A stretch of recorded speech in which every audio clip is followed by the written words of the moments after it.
Welcome to Your Mythology Book Club. I'm Daniel, and I'm a Greek mythology enthusiast. In this series, we're exploring the Iliad, and in this episode, we'll cover Book 22. But first, a brief recap of the crazy stuff that happened in Book 21, where Achilles was chasing the entire Trojan army around by himself.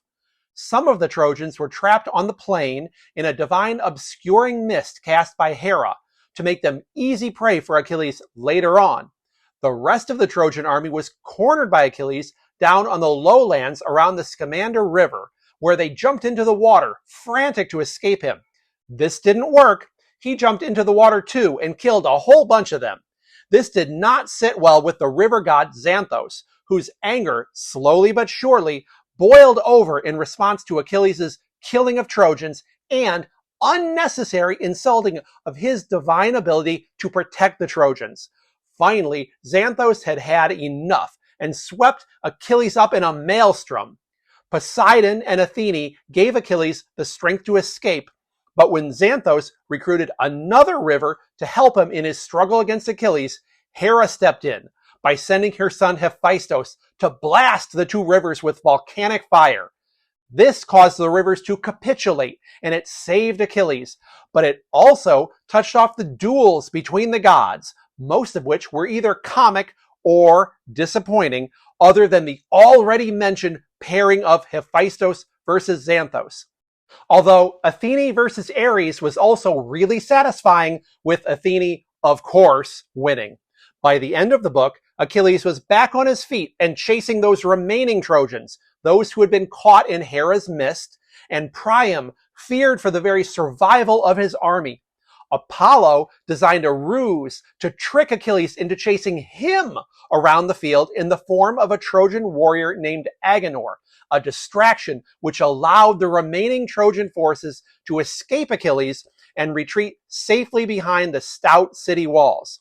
By the end, only two warriors were left on the field: Achilles, who was still chasing around what he thought was Agenor, and one single Trojan, whose fate demanded that he alone remain outside the walls.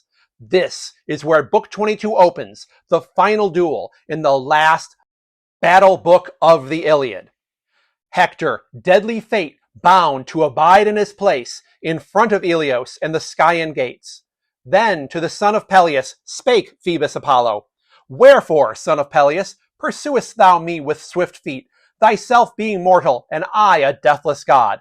Thou hast not even yet known me, that I am a god, but striveth vehemently. Truly thou regardest not thy task among the affliction of the Trojans, whom thou affrightest, who are now gathered into the city, while thou hast wandered hither. Me thou wilt never slay, for I am not subject unto death." Then, mightily moved, spake unto him Achilles fleet of foot, "Thou hast balked me, far darter, most mischievous of all the gods, in that thou hast turned me hither from the wall, else should full many yet have bitten the dust, or ever within Ilios had they come. Now thou hast robbed me of great renown, and lightly hast saved them, because thou hadst no vengeance to fear thereafter. Verily, I would avenge me on thee, had I but the power." Achilles now turns towards the Scaean gate, running as swiftly as he can to face Hector, his main rival, the man who killed Patroclus. Freed from Apollo's deception and having successfully killed or penned up all the other Trojans, Achilles now has only one goal left in life: kill Hector to avenge Patroclus. From across the plain, it's old King Priam, still atop the tower, who spots Achilles first, whom Homer likens to the star Sirius, brightest of all stars and a portent of evil.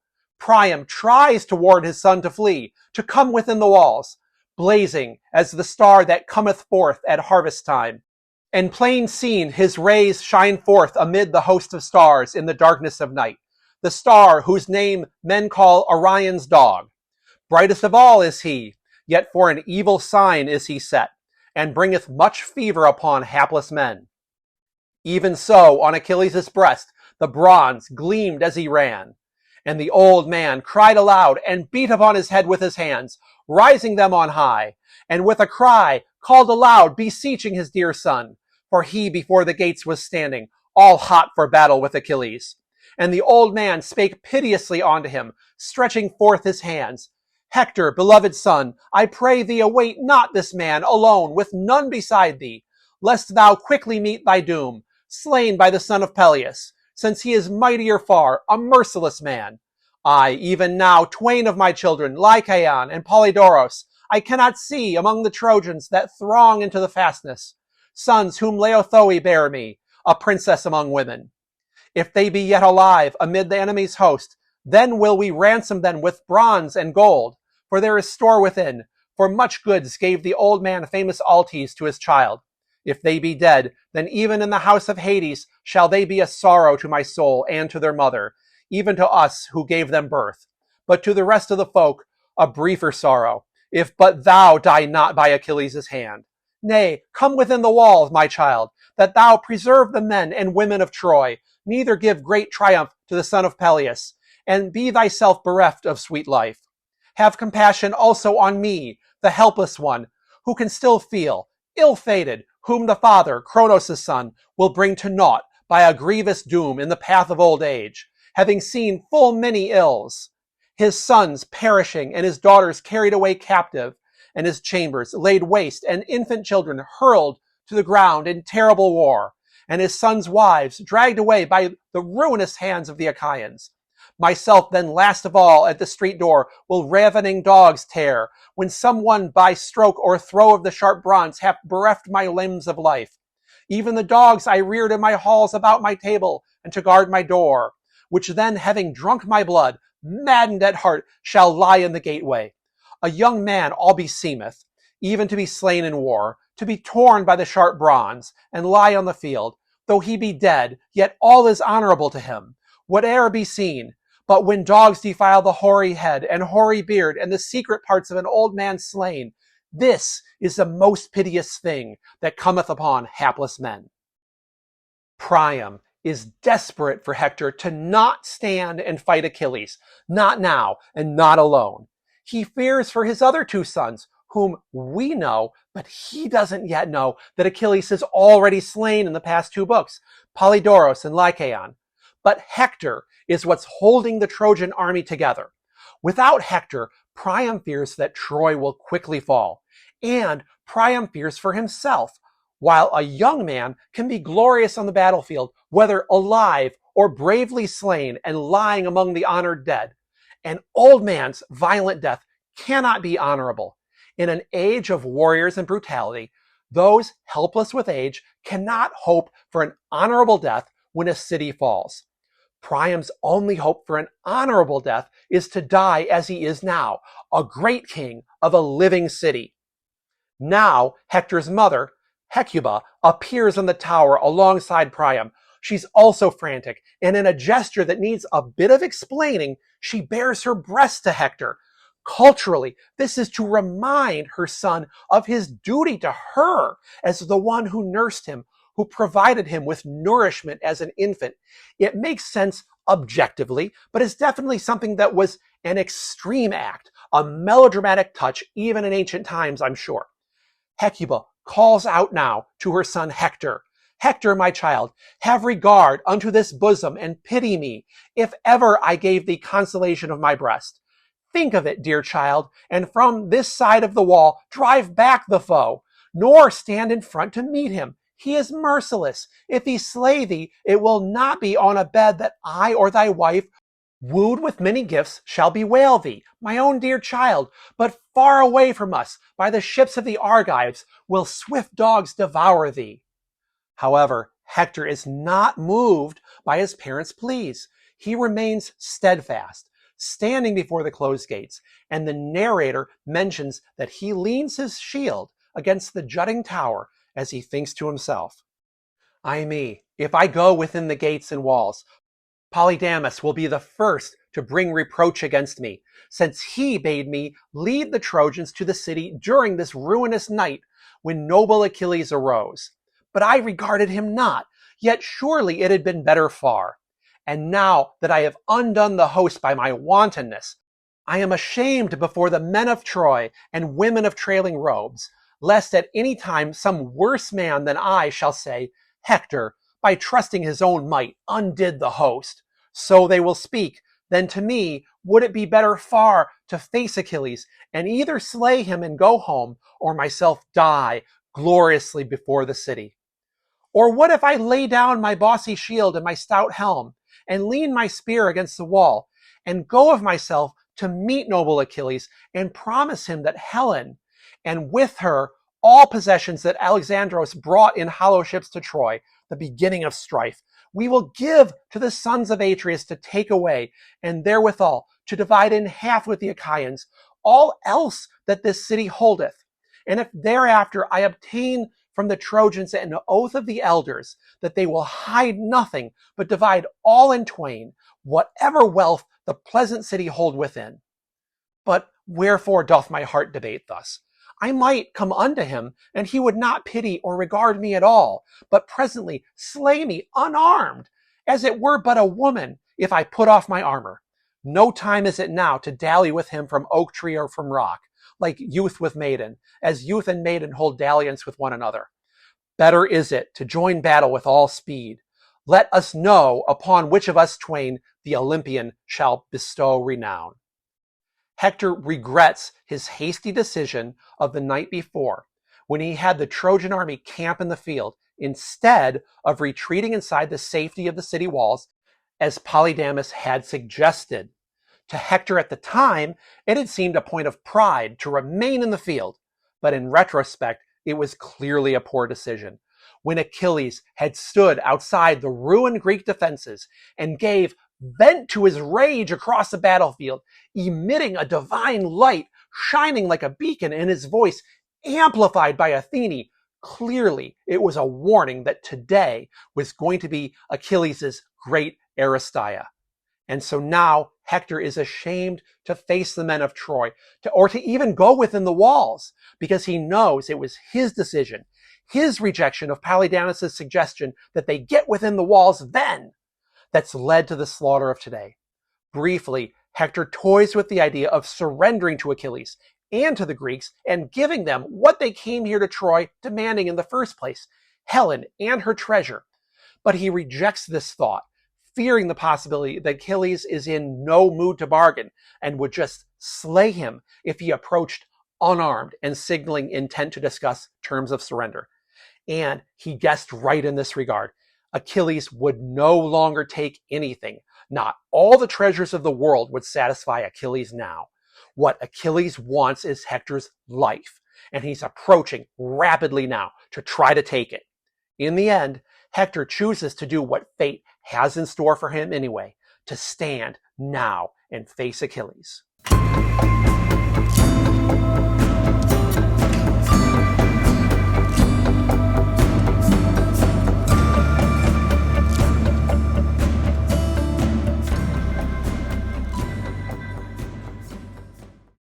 Now that Achilles is here, how will Hector react?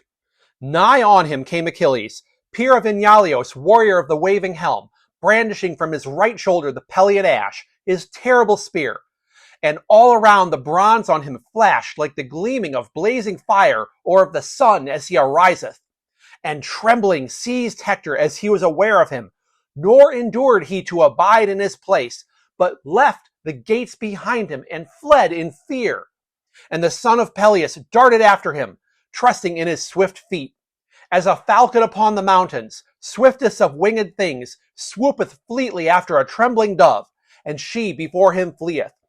While he with shrill screams hard at hand still darteth at her, for his heart urgeth him to seize her. So Achilles in hot haste flew straight for him, and Hector fled beneath the Trojans' wall, and plied swift knees. Hector has panicked and fled. Achilles chases Hector clear around the walled city of Troy 3 times, and some of the key landmarks of the battlefield that we've previously heard mentioned are again seen now, such as the wild fig tree and the 2 springs, one of cold and one of hot water. These springs were debated hotly, pun intended, by the early amateur pre-archaeologists in previous centuries when the location of Troy was being sought, as it was thought that a location with 2 such springs would point to Troy being nearby.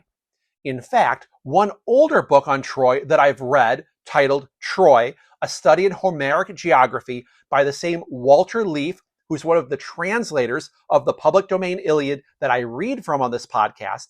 This book cites a study in which the various springs in the vicinity of Troy, the location that ended up really being Troy, had their water temperatures measured. Someone was literally going around putting thermometers into natural springs in Turkey back in the 1800s, thinking that this was going to help them confirm the location of Troy.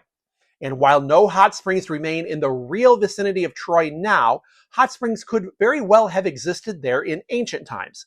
You'll find a link to the relevant book page available online in the show notes. The whole book is available to read online, and while it is largely outdated, it gives a sense of the geography of Troy as well as the state of early Trojan archaeology. Now, to return to the action, Hector is getting chased around and around Troy, and Zeus is saddened to see this. And he says to Athene, "Ay me, a man beloved I see pursued around the wall. My heart is woe for Hector, who hath burnt for me many thighs of oxen amid the crests of many-folded Ida, and other times on the city height. But now is goodly Achilles pursuing him with swift feet round Priam's town. Come, give your counsel, gods, and devise whether we shall save him from death, or now at last slay him, valiant though he be, by the hand of Achilles, Peleus' son." Athene responds, clearly not happy with the implication that Zeus might save Hector. "O father, lord of the bright lightning and the dark cloud, what is this thou hast said? A man that is a mortal, doomed long ago by fate, wouldst thou redeem back from ill-boding death? Do it, but not all we other gods approve." And Zeus reassures Athene, and in fact gives her exactly what she wants. "Be of good cheer, Tritonus-born, dear child. Not in full earnest speak I, and I would fain be kind to thee. Do as seemeth good to thy mind, and draw not back." Zeus has given Athene permission to deal with Hector exactly as she sees fit.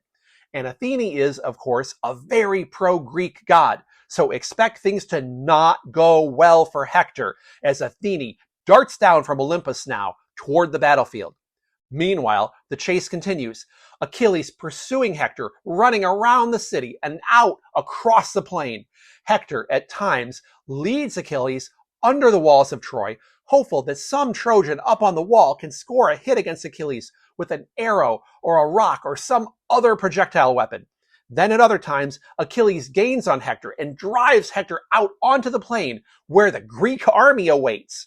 But Achilles gestures to them to desist from shooting at Hector because Achilles alone wants the glory of this most important kill. And this chase might have continued indefinitely, as Apollo had given strength to Hector, while Achilles' own desire for vengeance is giving him all the fuel he needs to keep going forever. But as they pass the springs a fourth time, something changes. Zeus holds up his golden scales. Remember the image of the balance, which Zeus uses to divine the fates of men?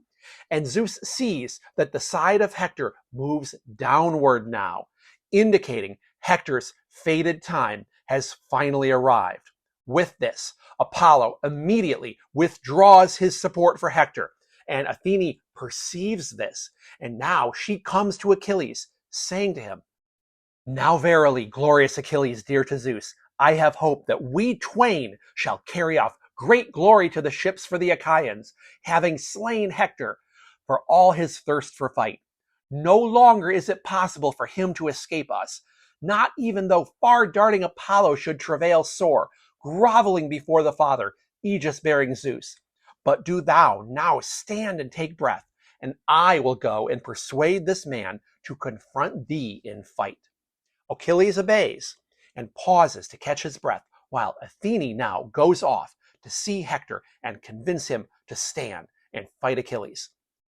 What Athene does now to get Hector to make a stand is quite simply awful.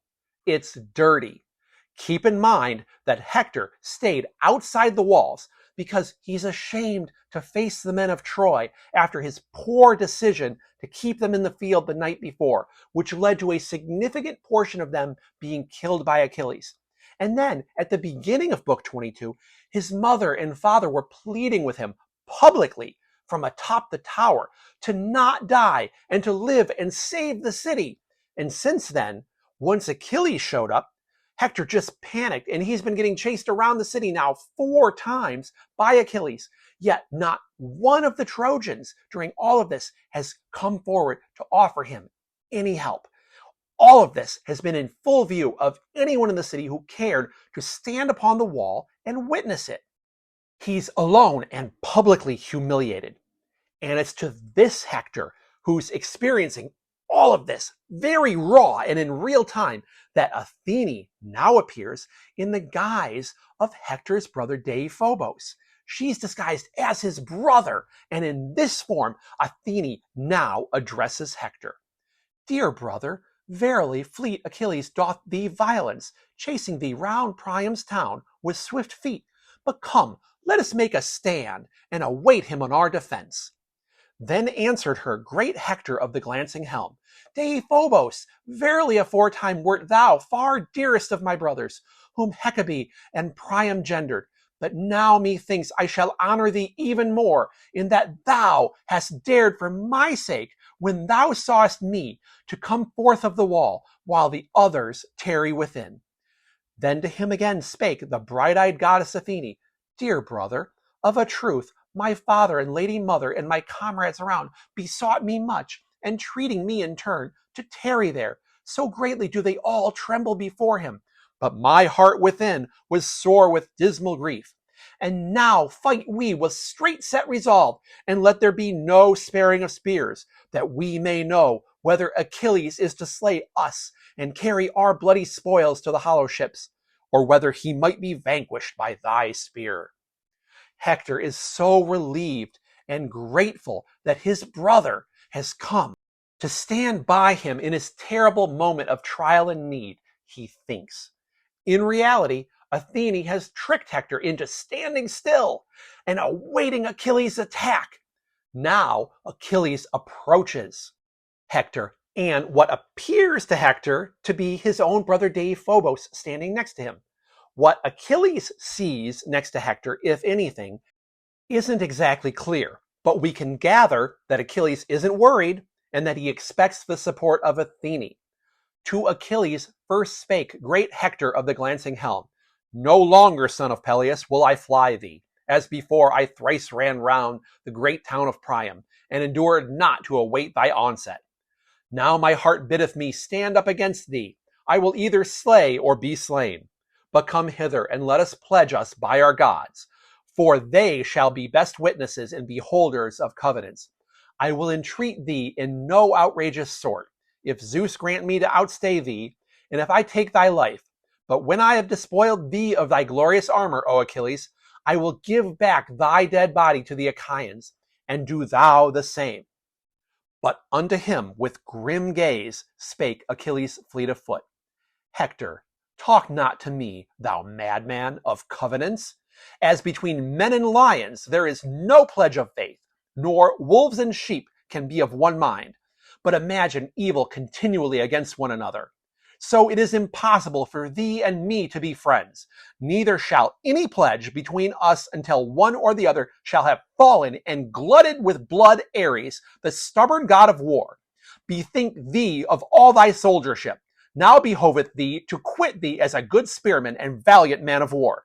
No longer is there way of escape for thee, but Pallas Athene will straightway subdue thee to my spear.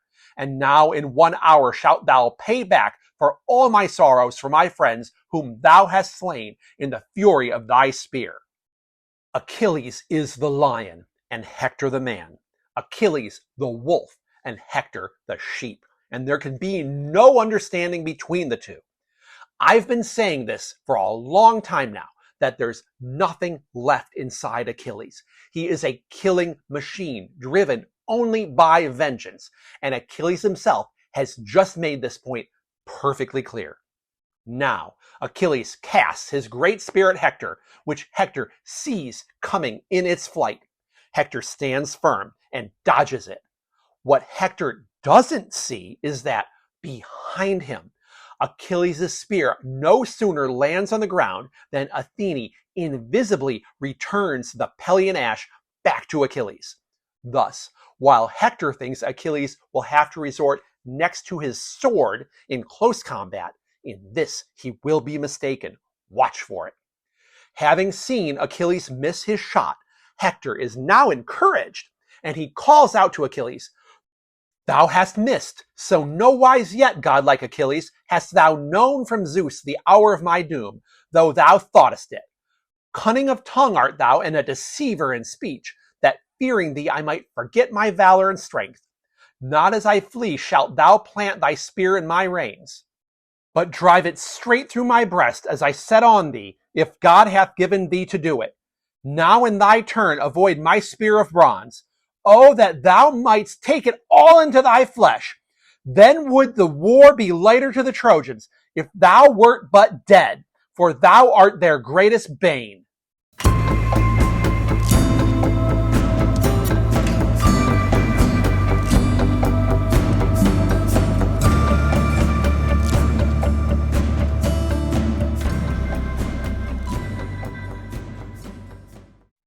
Hector now casts his spear. It strikes Achilles' shield square on, but it does not drive through. Hector's spear is completely repelled and rebounds, landing far away. Now, Hector doesn't have a second spear, but he's got his brother there, Deiphobos, standing beside him, to whom he can turn for help and another spear. Hector's not alone, he thinks. And he called with a loud shout to Deiphobos of the white shield, and asks of him a long spear, but he was no wise nigh. Then Hector knew the truth in his heart, and spake and said, "Ay me, now verily the gods have summoned me to death. I deemed the warrior Deiphobos was by my side, but he is within the wall, and it was Athene who played me false. Now therefore is evil death come very nigh me, not far off, nor is there way of escape. This then was from of old, the pleasure of Zeus, and of the far-darting son of Zeus, who yet before were fain to succor me, but now my fate hath found me. At least let me not die without a struggle or ingloriously, but in some great deed of arms whereof men yet to be born shall hear." Athene, disguised as Deiphobos, has simply vanished. Throughout the Iliad, we've seen so many instances of the gods using disguises for various purposes, and in most cases, a disguise has been unnecessary. The god could almost always have appeared as themselves and accomplished their same goals. And in fact, many times, the human they're interacting with has seen right through the disguise and still done whatever the god wanted them to do anyway. This disguise, this time, is different. And all the pointless divine disguises we've seen along the way have left us as readers with our guards down too. Like Hector, we were unprepared for this shattering moment when, in silence, Hector realizes he's been deceived. Without saying anything more, Hector has no choice but to go now into his final assault. Hector drew his sharp sword, that by his flank hung great and strong, and gathered himself and swooped like a soaring eagle that darteth to the plain through the dark clouds to seize a tender lamb or crouching hare. So Hector swooped, brandishing his sharp sword, and Achilles made at him, for his heart was filled with wild fierceness. And before his breast he made a covering with his fair graven shield, and tossed his bright four-plated helm, and round it waved fair golden plumes that Hephaestus had set thick about the crest. As a star goeth among stars in the darkness of night, Hesperos, fairest of all stars set in heaven, so flashed there forth a light from the keen spear Achilles poised in his right hand, devising mischief against noble Hector, eyeing his fair flesh to find the fittest place. Hector is attacking, but Achilles is thinking. He knows the armor that Hector is wearing. Remember, it's Achilles' armor, his original armor that Achilles let Patroclus wear to present himself in battle as Achilles. No one would better know than Achilles himself where this armor's weak spot is, the armor that Hector is wearing. Achilles, whose spear was returned to him secretly, invisibly by Athene. He is never the sheep. Achilles is always the wolf. Now for the rest of him, his flesh was covered by the fair bronze armor he stripped from strong Patroclus when he slew him. But there was an opening where the collar bones coming from the shoulders clasp the neck, even at the gullet where destruction of life cometh quickliest. There, as he came on, noble Achilles drave at him with the spear, and right through the tender neck went the point. Yet the bronze-weighted ashen spear clave not the windpipe, so that he might yet speak words of answer to his foe. And he fell down in the dust, and noble Achilles spake exultingly, Hector, thou thoughtest, while thou wert spoiling Patroclus, that thou wouldst be safe, and didst reck nothing of me who was afar, thou fool. But away among the hollow ships his comrade, a mightier far, even I, was left behind, who have now unstrung thy knees. Thee shall dogs and birds tear foully, but his funeral shall the Achaeans make. Achilles has stricken Hector with a mortal blow. Donning the armor he stripped from Patroclus was indeed the prideful act that brought about Hector's downfall. But Hector isn't dead yet. He's dying, but for the moment he can still speak, and he makes a final dying request of Achilles. Then with faint breath spake unto him Hector of the glancing helm, I pray thee, by thy life and knees and parents, leave me not for the dogs of the Achaeans to devour by the ships, but take good store of bronze and gold, gifts that my father and lady mother shall give to thee, and give them home my body back again, that the Trojans and Trojans' wives give me my due of fire after my death. Now, you might remember back in book 17, when we pointed out what Hector's plan for the dead body of Patroclus was, which was this. When Hector had killed Patroclus and had taken that valuable armor off his body, Hector wanted to cut off Patroclus's head to keep as a trophy and to feed his body to the dogs. And while Achilles wasn't around then to have heard Hector say this, Achilles does know that there was an epic battle over Patroclus's body. The Trojans did not at all relinquish Patroclus to the Greeks to receive a proper burial. This was something the Greeks had to fight and fight hard to win for Patroclus. So Achilles certainly knows that Hector led the Trojans in a very long, very drawn-out fight to prevent his beloved Patroclus from having the proper funeral that would ensure his place in the underworld. A fight that was, of course, led by Hector himself. Thus, even if we hadn't seen the very cold, heartless man Achilles has become since Patroclus' death, it should come as no surprise at all to us how Achilles reacts now to Hector's request for his body to be returned to the Trojans safely in return for a suitable ransom, as was the custom of the time. But unto him with grim gaze spake Achilles fleet of foot, Entreat me not, dog, by knees or parents.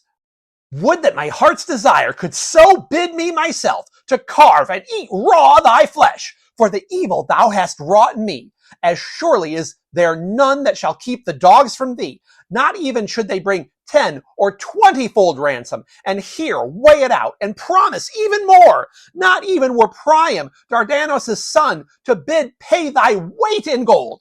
Not even so shall thy lady mother lay thee on a bed to mourn her son, but dogs and birds shall devour thee utterly.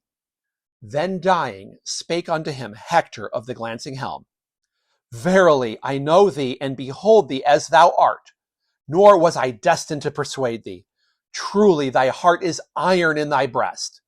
Take heed now, lest I draw upon thee the wrath of gods, in the day when Paris and Phoebus Apollo slay thee for all thy valor at the Scaean gate. He ended, and the shadow of death came down upon him, and his soul flew forth of his limbs, and was gone to the house of Hades, wailing her fate, leaving her vigor and youth. Then to the dead man spake noble Achilles, Die, for my death I will accept it whensoever Zeus and the other immortal gods are minded to accomplish it. Achilles has slain Hector, and there he lies, alone with his slayer upon the Trojan plain, in view of the helpless Trojans from atop their wall, and the Greeks massed behind their line. Achilles, his heart of iron. There are only scattered references to iron in Homer, since this story is set in the Bronze Age, but here's one of them, Achilles' heart of iron. And I happened to come across a fascinating article in a chemistry journal of all places that makes an extended metaphor of Achilles' iron heart, talking about the refinement of Achilles' heart over the course of the Iliad, like the refinement of iron into a usable form, something which was a technological marvel for the people of the late Bronze Age. The metaphor goes like this. Initially, Achilles' iron heart is useless in this form called bloom iron, brittle and spongy. Thus, Achilles was of no use to the Greeks throughout most of the Iliad. Through his anger waxing ever hotter with the death of Patroclus, his heart was refined from this crude bloom iron into wrought iron, something that can be useful and effective. So now that Hector's dead, the other Greeks come forward, at first to marvel at Hector. He's an impressive man and has been their bane for years now. And some of them start jabbing at dead Hector with their spears and making jokes about how he's a lot easier to handle now than when he was burning their ships. Into this gruesome but celebratory scene, Achilles seems almost to forget his grief for a moment when he announces to the Greeks, friends, chiefs, and counselors of the Argives, since the gods have vouchsafed us to vanquish this man who hath done us more evil than all the rest together, come, let us make trial in arms round the city, that we may know somewhat of the Trojans' purpose, whether since he has fallen they will forsake the citadel, or whether they are minded to abide, albeit Hector is no more. But wherefore doth my heart debate thus? There lieth by the ships a dead man, unbewailed, unburied, Patroclus, him I will not forget, while I abide among the living, and my knees can stir.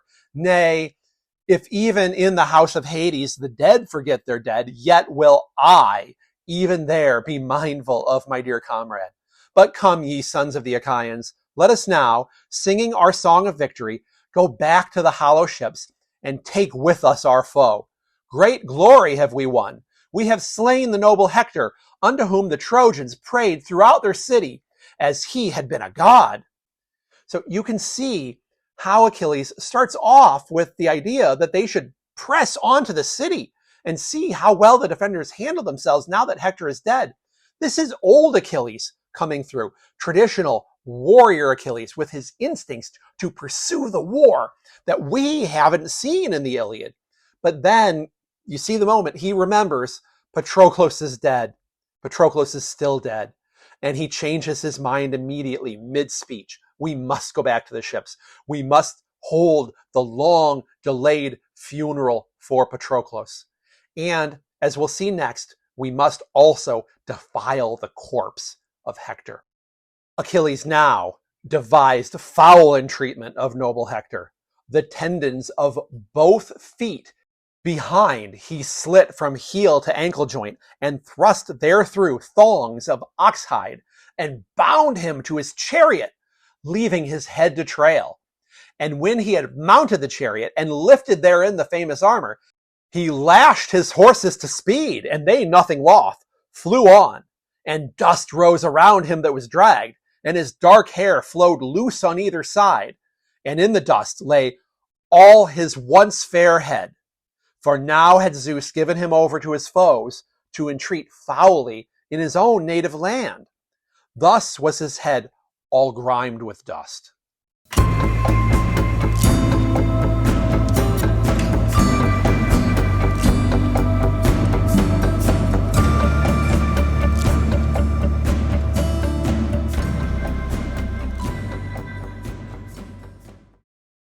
Achilles wasted no time in deciding how he would defile the corpse of Hector, and it's public and it's ironic. He punctures the skin of Hector's Achilles tendons, which isn't even the irony I'm working toward here, and ties leather thongs or cords right through, with these cords then attached to the back of his chariot. He mounts the chariot, lashes the horses, and drags Hector's body across the dusty plain, and he rides around and around the city, dragging Hector's body in full view of the Trojans, still all horrified, still all watching from up on the wall, and especially Hector's parents, who are still up on that tower. This is a mocking, ironic, and humiliating imitation of Hector's recent fearful fleeing from Achilles when Hector ran from Achilles and Achilles chased him around the city multiple times. All of the Trojans are aghast, but as you can imagine, his parents most of all.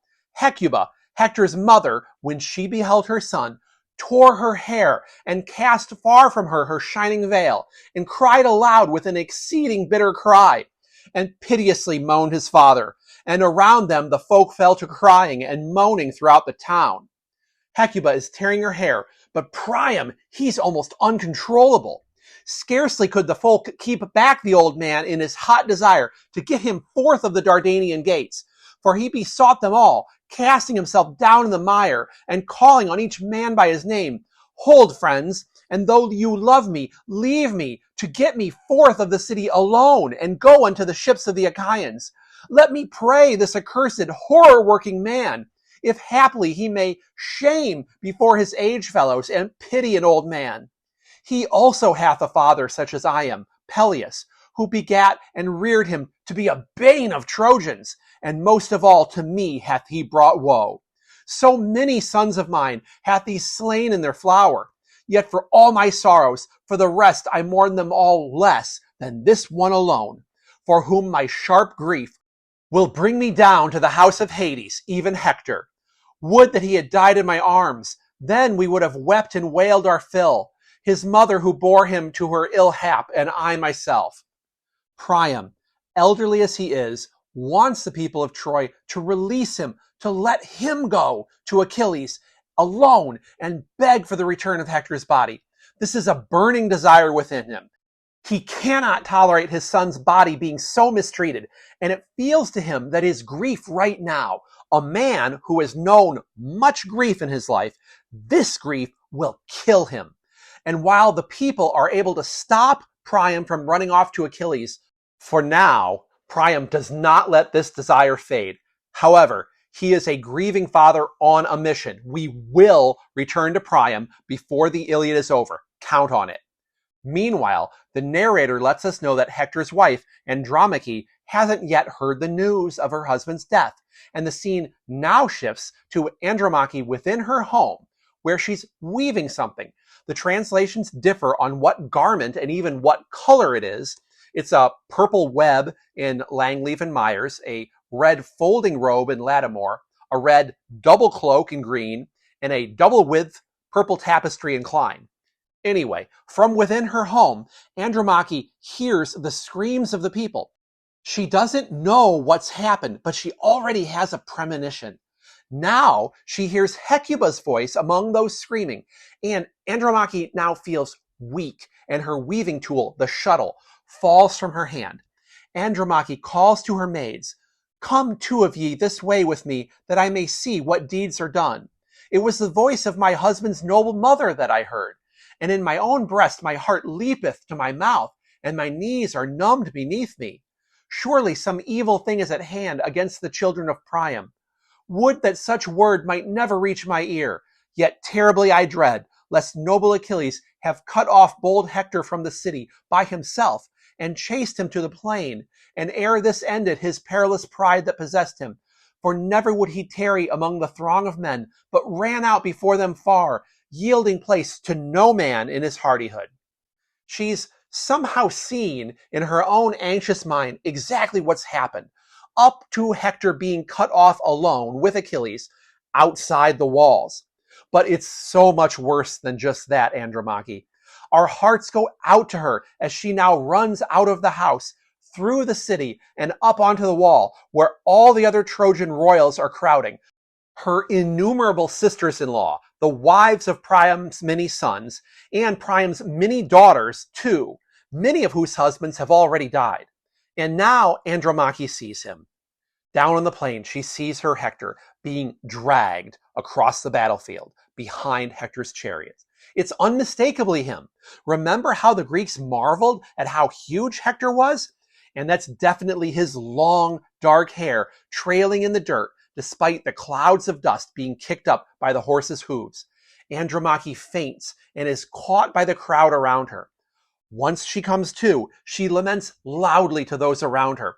And really listen to what she has to say. Yes, it's melodramatic, but it's also really insightful into her fears for herself, and especially for her young son, Scamandrios, or Astyanax, his nickname the people of Troy gave him as the beloved little defender of the city, who now Andromache fears will never grow up to become the real defender of Troy his father had been, but perhaps he will become enslaved by the Greeks if he survives at all. Oh, Hector, woe is me! To one fate then were we both born, thou in Troy in the house of Priam, and I in Thebe under woody Plakos in the house of Eetion, who reared me from a little one, ill-fated sire of a cruel-fated child. Ah, would he had begotten me not! Now thou to the house of Hades beneath the secret places of the earth departest, and me in bitter mourning thou leavest a widow in thy halls, and thy son is but an infant child, son of unhappy parents, thee and me. Nor shalt thou profit him, Hector, since thou art dead, neither he thee. For even if he escape the Achaeans' woeful war, yet shall labor and sorrow cleave unto him hereafter, for other men shall seize his lands. The day of orphanage sundereth a child from his fellows, and his head is bowed down ever, and his cheeks are wet with tears.